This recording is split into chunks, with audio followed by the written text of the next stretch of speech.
بسم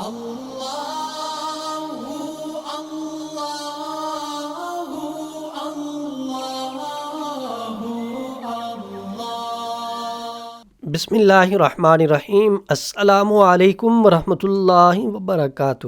معزز ناظرین و سامعین حضرات، شفاء الدہر روحانی مرکز سے مفتی محمد احمد شہباز آپ سے مخاطب ہوں۔ اگر آپ مخالف فریق کو شادی پر آمادہ کرنا چاہتے ہیں، مطلب اگر کوئی شادی کے لیے رضامند نہیں ہو رہا، رشتہ دینے کے لیے باقی مان رہے ہیں، ایک نہیں مان رہا، ایک مان رہا ہے دوسرا نہیں مان رہا، تو ایسی صورت میں آپ چینی لیں تھوڑی سی اور اس کے اوپر یا ودودو 1000 مرتبہ پڑھیں، آخر میں نام لیں اس شخص کا جو نہیں مان رہا، اور یاد رہے کہ آپ نے اس چینی کو نیچے نہیں گرنے دینا، خیال رکھنا ہے، بڑی احتیاط کے ساتھ رکھنا ہے۔ جو شخص نہیں مان رہا، آپ کا مخالف ہے یا بلا وجہ کوئی بھی شخص آپ سے دشمنی رکھے ہوئے ہے، آپ پہ اعتراضات ہی کرتا ہے، آپ کی مخالفت ہی کرتا ہے، بلا وجہ آپ سے لڑائی جھگڑا کیے جا رہا ہے، تو ایسے شخص کو کسی بھی کھانے پینے کی چیز میں ڈال کے آپ کھلا دیں، اللہ کے فضل و کرم سے اس کی مخالفت ختم ہو جائے گی، اس کی نفرت محبت میں بدل جائے گی، وہ آپ سے پیار کرنے لگ جائے گا، آپ کا احترام کرنے لگ جائے گا، آپ کی عزت کرنے لگ جائے گا۔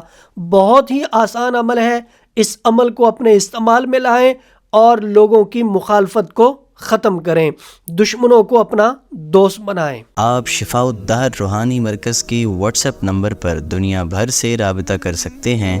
مفتی محمد احمد شہباز صاحب سے آڈیو میسج میں اپنا مسئلہ بیان کریں اور فوری اپنے مسائل کا حل معلوم کریں۔ ہمارا واٹس ایپ نمبر ہے +92 300 488 386۔ شفاء الدہر روحانی مرکز، روحانی مسائل کا حل قرآن و سنت سے۔